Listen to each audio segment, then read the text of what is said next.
인기 유튜버 찌양을 협박해 돈을 갈취한 혐의가 있는 사이버 레커들에 대한 구속 심사가 진행되고 있습니다. 이르면 오늘 중 구속 여부가 결정됩니다. 그런가 하면은 마약류 투약 혐의로 재판을 받고 있는 배우 유아인 씨가 30대 남성을 성폭행한 혐의로 피소됐습니다. 주요 사건과 법적 쟁점을 김성수 변호사와 짚어봅니다. 어서 오십시오. 안녕하세요. 네, 유튜버 구제혁, 본명 이준희 씨, 그리고 주작감별사 전국진 씨 두 명이 오늘 오전에 구속영장 실질 심사를 받았죠.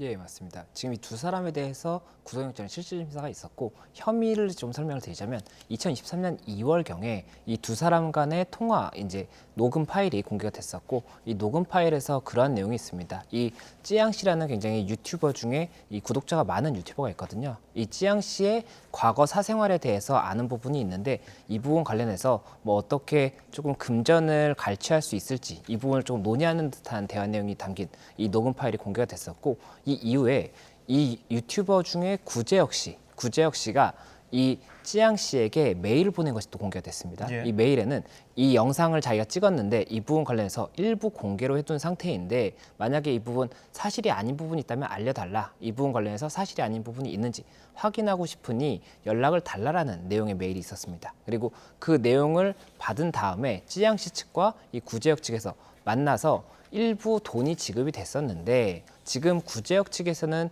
이 돈을 받은 이유에 대해서 이 리스크 관리라고 해서 찌양 씨의 이런 과거 사생활과 관련해서 본인이 이것이 더 이상 퍼뜨려지지 않도록 하는 관리 비용이었다 이렇게 이야기를 하고 있고 지금 찌양 씨 측에서는 실질적으로는 공갈에 의한 것이었다 이렇게 지금 이야기를 하고 있거든요. 그렇다 보니까는 이 수사기관에서 수사를 하는 과정에서 이 부분 증거인멸이라든지 도주 우려가 있다라고 봐서 일단 영장을 신청을 한 것이고 만약에라도 실제로 공갈이라든지 협박, 강요 등의 이런 뭐 불법적인 상황이 있었고 이에 대해서 증거인멸이라든지 도주 우려가 있다라고 한다면 그 부분 이제 발부가 될 수가 있기 때문에 쟁점이 되는 것이고 지금 구제혁 같은 경우의 혐의는 방금 말씀드렸던 그러한 내용이고 이 주작 감별사 같은 경우에도 이와 같이 공모했다는 취지인 것 같습니다. 그렇다 보니까는 이 두 사람에 대해서 각각 판단은 나겠지만 이 사실관계를 판단함에 있어서 조금 종합적인 판단이 있지 않을까 생각이 됩니다. 예, 1시간 정도 영장 실질 심사를 받은 것으로 알려져 있는데 구속 가능성은 어느 정도로 보세요?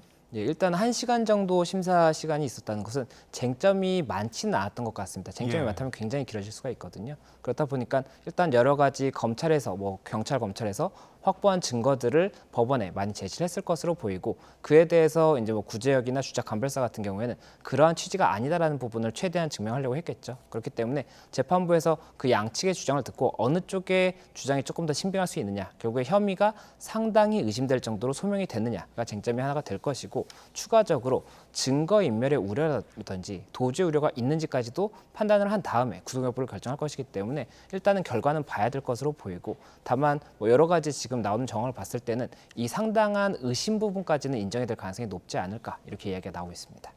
구제혁 씨 같은 경우에는 지금 재판 중인 사건이 되게 많고 또 수사 중인 사건까지 다 합치면 뭐 10개가 넘지 않습니까? 그동안 한 번도 구속이 된 적이 없었던 거죠?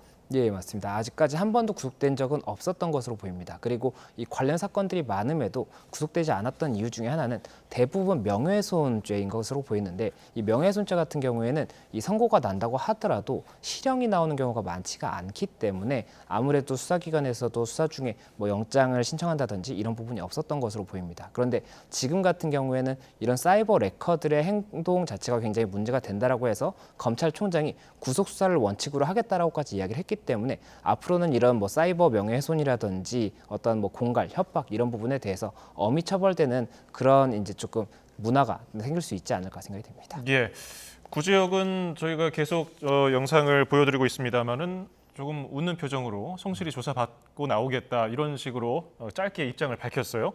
명예훼손 사건에서는 합의를 한 것으로 알려져 있는데 이게 구속을 피할 수 있는 요인이 될까요? 예, 지금 오늘 구속영장을 이제 검토하는 부분은 예. 찌양 씨에 대해서 공갈 여부가 있었는지 이것이 이제 쟁점이기 때문에 오늘은 그 다른 죄와의 뭐 관련성은 없다라고 볼 수가 있습니다. 그렇기 때문에 다른 죄가 어떻게 뭐 합의가 됐다든지 이런 부분보다는 이 찌양 씨에 대해서 실제로 공갈을 한 것으로 보이는 의심되는 정황이 있는지가 재판부에 의해서 설득이 돼야 되는 부분이 있는 것이고 예. 그리고 재판부가 그 부분 설득이 된 다음에 그 이후에도 증거를 인멸할 부분이 있다라든지 아니면 이 도주의 우려를 통해서 뭐 수사나 재판이 명확하게 이루어지지 않을 수 있다. 뭐 이런 염려가 있다라고 한다면 구속이 될 것인데 일단 지금 현재 그 혐의를 부인을 하고 있지 않습니까? 구제역의 경우는 혐의를 부인하고 있기 때문에 이 혐의에 대해서 이 수사기관에서 그 제시하는 증거가 어느 정도의 설득력이 있는지 이것이 가장 중요할 것 같습니다. 네, 녹취록 속의 구제역이 고소가 돼도 자신은 벌금 몇백만 원만 내면 된다 이런 식으로 얘기를 했습니다. 그간 유튜버 범죄에 대해서 솜방망이 처벌이 내려졌었다고 봐야 될 텐데 이번에는 좀 달라질 수 있을까요, 재판부가? 예, 이게 유튜버 범죄에 한정하기보다는 이 명예훼손이라든지 공갈 뭐 이런 부분에 대해서 공갈 같은 경우도 정말 뭐 강력 이런 뭐 어떠한 뭐 때린다든지 이런 공갈이 아니라고 한다면 이 처벌 자체가 실형이 나오는 경우가 흔치 않았다라고 볼 수가 있습니다. 특히나 예. 초범이면 그렇기 때문에 이렇게 이 명예훼손 같은 걸 해서 내가 만약에 벌금형이라든지 집행유예형을 선고를 받는다고 하더라도 그로 인해서 얻을 수 있는 이익이 크다라고 한다면 이 명예훼손 행위를 할 만한 동력이 있었거든요. 그렇다 보니까 이 부분에 관련해서 계속해서 문제가 있었던 것이고 이게 누군가에게는 단순한 명예훼손일 수가 있겠지만 이것을 받는 피해자 입장에서는 굉장히 큰 이제 충격으로 받아들여질 수도 있는 것이고 이로 인해서 정말로 뭐 극단적인 선택을 할 수도 있는 부분이 있지 않습니까? 그런데 이런 부분에 대해서 사회적으로 너무 저희가 가볍게 생각을 했던 부분이 있었기 때문에 이번 기점으로 이런 명예훼손이라든지 공갈 이런 행위에 대해서도 뭐 실형을 선고한다든지 이렇게 조금 엄하게 처벌할 수 있는 그런 변화의 시작점이 될 수 있는 것이 아니냐 이런 이야기가 나오는 것 같습니다. 예. 쯔양 씨 측은 자신의 과거 정보를 넘긴 의혹을 받고 있는 최모 변호사를 고소했는데요. 이 변호사는 의뢰인 요청에 따라서 제보했을 뿐이다 이런 입장이고요. 공익성이 있어서 비밀 유지 의무 대상이 아니라는 입장인데 이거는 어떻게 평가하십니까? 예, 이게 지금 이 변호사가 업무상 지득한 비밀을 이게 누군가에게 누설을 하게 된다면 형법상의 업무상 비밀 누설죄에 해당을 하게 됩니다. 그런데 이 부분 관련해서 이 형사 사건에서의 대법원 판례는 아니지만 이 사생활 사생활 침해 금지 이 사건이 있었거든요. 대법원 사건이 있었는데 그 대법원 판례에서 이렇게 언급을 한 부분이 있었습니다.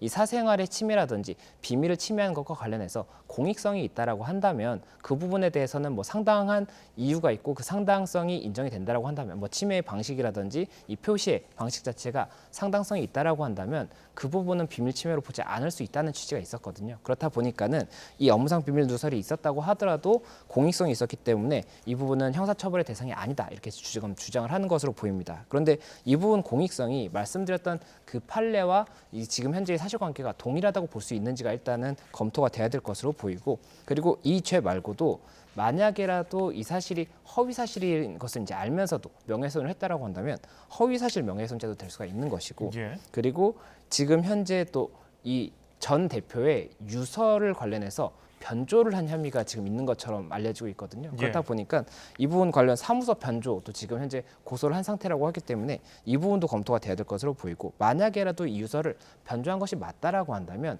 이 부분은 지금 이 전 대표에 대한 명예훼손이 될 수가 있습니다. 그렇게 되면 이 전 대표의 유족들이 사자 명예훼손으로도 고소를 할 수가 있기 때문에 이런 추가적인 법적인 쟁점이 있고 이에 대해서 다 지금 뭐 무죄라든지 무혐의가 선고될 수 있다라고 단언할 수는 없기 때문에 이 부분 사실관계도 조금 더 지켜봐야 될 것 같습니다. 근데 이게 최모 변호사라는 사람이 뭐 기자도 겸직을 하던 사람 아닙니까?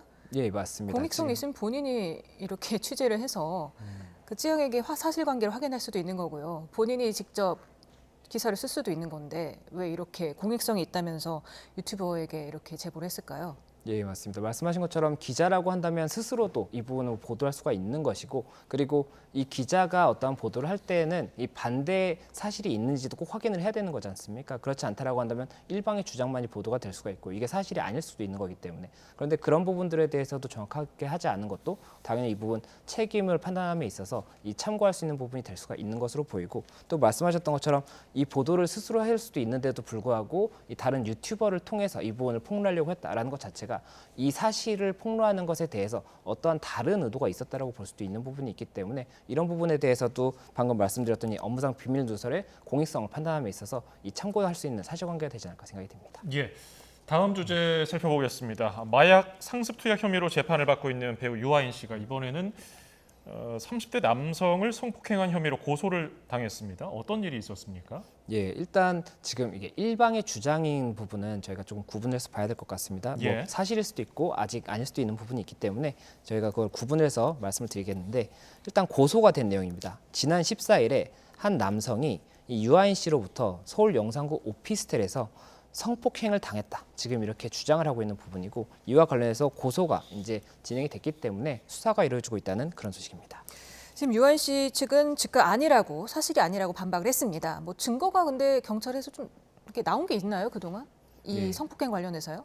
현재 고소 사실만 알려져 있고 어떠한 증거가 제출됐는지는 알 수 없는 상황이기 때문에 이 부분은 저희가 조금 더 지켜봐야 될 것으로 보이고 이게 지금 현재 뭐 성폭행을 했다라는 사실 자체도 만약에 이게 사실이 아니라고 한다면 굉장히 이제 타격이 있을 수 있는 부분인데다가 이게 동성 간의 성 관계를 가졌다는 것도 굉장히 예민할 수 있는 부분이거든요. 그렇다 보니까는 만약에라도 이 부분이 사실이 아닐 수도 있기 때문에 저희가 일단은 중립적으로 네. 보고 이 뭐 추가적인 사실관계가 있다라고 한다면 봐야겠지만 이 부분 구분을 했으면 하는 마음이 있습니다. 네, 이게 충분한 증거가 없이 이렇게 경찰이 섣불리 이렇게 알린 거는 피의사실 공표죄에 해당되지 않습니까? 예, 만약에 이 보도 자체가 경찰에서 나온 정보라고 한다면 이 부분은 형법상의 피의사실 공표죄가 될 수가 있는 것이고 이 부분은 굉장히 크게 이제 처벌이 될 수가 있는 부분이지 않습니까? 그리고 또한 이게 누군가의 굉장히 심한 명예를 훼손하는 부분이 될 수가 있는 것이고 사실적시 명예훼손도 우리가 처벌을 하고 있는 부분이 있기 때문에 이런 부분에 대해서는 조금 신중해야 되는 것이 아닌가 생각이 듭니다. 예, 경찰은 이제 조만간에 피고소인을 소환 조사할 예정이라고 했는데 지금 유아인 씨는 마약 투약 혐의로 재판을 받고 있지 않습니까? 그래서 이 부분에 대한 확인도 좀 필요해 보이는데 고소인의 마약 간이 시약 검사에서 음성이 나왔다고요? 예, 맞습니다. 지금 이 경찰에서 이 부분 사건 관계를 이제 확인을 하다 보니까 이 지금 성폭행을 당했다라고 주장하는 장소가 서울 용산구 오피스텔인데 이 오피스텔이 이 유아인 씨가 거주하는 것도 아니고 이 고소인이 거주하는 것도 아니라는 겁니다. 그렇다 보니까 뭐 여러 가지 정황을 봤을 때 혹시나 다 같이 마약을 투약한 것이 아니냐라는 의심이 돼서 일단 이 고소인에 대해서도 마약 간이 검사를 실시를 했는데 일단은 음성이 나온 상태라고 하다 보니까는 이 부분 관련해서도 뭐 추가적인 사실관계 검토가 있지 않을까 생각이 되고 예, 앞서도 말씀드렸던 것처럼 현재 이게 실제 사실인지 아닌지가 명확하지 않기 때문에 저희가 네. 그 부분은 조금 중립적으로 보면서 전체적인 네. 사실관계를 봤으면 좋겠습니다. 네, 중립적으로 보긴 하겠지만 만에 하나 의혹이 사실이라면 유한 씨는 어떤 혐의가 적용이 됩니까? 예, 형법상에 만약에 성폭행이 있었다라고 한다면 이성 간의 성폭행은 이제 우리 형법에서 강간죄로 처벌을 하게 됩니다. 그런데 동성 간의 성폭행은 이 강간죄로 처벌이 안 되거든요. 그렇다 보니까 형법에 유사 강간죄가 있습니다. 이 유사 강간죄에 의해서 처벌이 되고 이 유사 강간죄가 강간죄와 조금 형량이 다른 부분이 있기 때문에 그 부분에 있어서 차이점이 있는 죄명이라고 말씀드릴 수 있을 것 같습니다. 형량이 어느 정도 차이가 나죠? 예, 이 강간죄 같은 경우에는 3년을 기준으로 이제 처벌이 되는 것이 있고 유사강간 같은 경우는 2년이어서 조금 더 유사강간이 가볍다고 볼 수가 있습니다. 그래서 이 부분 관련해서도 동성 성폭행에 대해서도 조금 더 동일하게 처벌한다든지 이런 것이 있어야 되는 것이 아니냐라는 이야기가 과거부터 나오고 있기는 한데 이 부분 계속해서 아직 유지가 되고 있는 상태이기 때문에 이런 부분에 대해서도 뭐 이런 법리적인 쟁점이 있다 이렇게 말씀드릴 수 있을 것 같습니다. 예, 유아인 씨 마약 관련 재판에서 검찰은 징역 4년을 구형했습니다. 이 형량을 처벌 여부를 가를 핵심 쟁점은 뭘까요? 예, 일단 유아인 씨 같은 경우에 뭐 일부 투약 사실은 인정을 하고 있습니다. 그렇지만 뭐 일부 굉장히 좀 과장된 부분이 있다라고 이야기를 하고 있고 또 프로포폴 같은 경우에는 뭐 미용 목적으로 맞았다라고 이야기를 했었거든요. 그렇다 보니까는 실제로 미용 목적으로 맞은 것인지 아니면 이게 어떤 투약의 목적으로 맞은 것인지 이 부분에 대한 구분이 필요할 것으로 보이고 또 그리고 혐의들 중에는 범인 도피를 시켰다는 혐의도 같이 있거든요. 예. 그럼 이 범인 도피에 대해서는 부인을 하고 있고 첨예하게 다투고 있는 것으로 알고 있기 때문에 이 부분에 대해서 혐의가 인정되는지도 굉장히 중요한 부분일 것으로 보이고 이 부분이 만약에 인정된다라고 한다면 전체적인 죄질도 더 안 좋게 볼 수가 있기 때문에 조금 더 중형에 선고될 가능성이 높지 않은가 생각이 됩니다. 네, 다음 주제로 넘어가 보겠습니다. 국가대표 출신 전 프로야구 선수 오재원 씨가 1심에서 징역 2년 6개월의 실형을 선고받았습니다. 어떤 혐의들이 인정이 됐습니까? 예, 이 오재원 씨 같은 경우에 이제 11차례 정도 상당한 기간 동안 필로폰을 투약한 혐의가 있었고 또 지인을 통해서 수면제, 이 향정신성 의약품이라고 하거든요. 이 향정신성 의약품이라고 할 수 있는 수면제를 이제 수수한 게 있습니다. 이게 이제 대리 처방이라고 볼 수가 있는 부분이고 또 이제 지인 명의를 도용해서 수면제를 구매한 혐의가 있었고 또 이러한 마약 투약 사실을 은폐하기 위해서 이거 신고하겠다는 지인의 핸드폰을 망치로 부수고 그리고 뭐 멱살을 잡는 등의 폭행을 했다는 그런 혐의가 있었는데 예. 이 부분 관련해서 뭐 투약 사실 같은 경우에는 오재원 씨가 인정을 했었지만 이 지인 협박이라든지 뭐 이런 부분에 대해서는 부인을 했었거든요. 그런데 오늘 재판에서는 이 부분 폭행이라든지 협박 이 부분에 대해서 다 인정을 해서 일단은 선고를 했다는 그런 소식입니다. 예. 검찰은 지난 결심 공판에서 징역 5년을 구형했거든요. 그런데 재판부 판결을 보니까 절반으로 깎였단 말이죠. 이건 어디서 기인됐을까요?